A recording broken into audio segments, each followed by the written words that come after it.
Hello. അപ്പോൾ ഇന്നലത്തെ എപ്പിസോഡിൽ ഈ ഒരു ഭാഗം കണ്ടപ്പോൾ ശരിക്കും എനിക്ക് ചിരിയാണ് വന്നത് കേട്ടോ. പുള്ളിക്കാരനാണെങ്കിൽ താൻ നിരപരാധിയാണ്, തൻ്റെ ഭാര്യ കഴിഞ്ഞിട്ടേ ഉള്ളൂ തനിക്ക് ആരുമെന്നൊക്കെ കാണിക്കാൻ പുള്ളിക്കാരൻ പരമാവധി ശ്രമിക്കുന്നുണ്ട്. കാരണം പുറത്തോട്ട് എങ്ങനെയാണ് പോയേക്കുന്നതെന്ന് അങ്ങേർക്കൊരു എത്തും പിടിയും കിട്ടുന്നില്ല. പിന്നെ ഇനി ഇത് പുറത്ത് ഭയങ്കര നെഗറ്റീവാണോ, അതായത് അവരുടെ ഫാമിലി ഇത് ബാധിക്കുമോ, ഒന്നാമത് ഭാര്യ പ്രഗ്നൻ്റ് ആണ്, അപ്പം ഇനി എല്ലാവരും തെറ്റിദ്ധരിക്കും, ഇങ്ങനെ കല്ലെറിയൂ എന്നുള്ള പേടിയൊക്കെ പുള്ളിക്കാരന് നല്ല പോലെ ഉണ്ട്. അപ്പാനിക്കറിയാം ഇത് വേറെ ഒരാളുമായിട്ട് ഡിസ്കസ് ചെയ്യുമ്പോൾ അവരിതൊരു കണ്ടൻ്റ് ആക്കുമെന്ന്.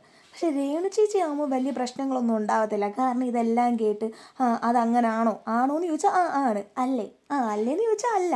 പുള്ളിക്കാരി അതാണ്, നമ്മൾ എന്ത് പറയുന്നു അതിന് തലവിലിക്ക് സമ്മതിക്കുന്ന ഒരാളാണ് ആര്, രേണു ചേച്ചി. അപ്പോൾ രേണു ചേച്ചിയോട് ഇത് പറയുമ്പോൾ അപ്പാനിക്കറിയാം അപ്പാനി നിരപരാധിയാണ്, ഷാനവാസ് ചുമ്മാ പറയുന്നതാണെന്നുള്ള രീതിയിൽ കൊണ്ടുവരാൻ പറ്റും. അപ്പം എന്താ രേണു ചേച്ചി അപ്പോൾ അതിനെല്ലാം മൂളി സമ്മതം കൊടുക്കും, ശരിയാണ് അപ്പാനി നിരപരാധിയാണെന്നുള്ള രീതിയിൽ സമ്മതിക്കും. അപ്പോൾ അതാണ് രേണു ചേച്ചി വിളിച്ചിരുത്തി പുള്ളിക്കാരൻ ഇങ്ങനെ പറയാൻ കാരണം. ഈ പറയുന്ന രേണു ചേച്ചിയും അപ്പാനിക്ക് ഇഷ്ടമല്ലെന്ന് പറഞ്ഞ ഒരു ഫുട്ടേജ് നമ്മൾ കണ്ടതാണ് അല്ലേ.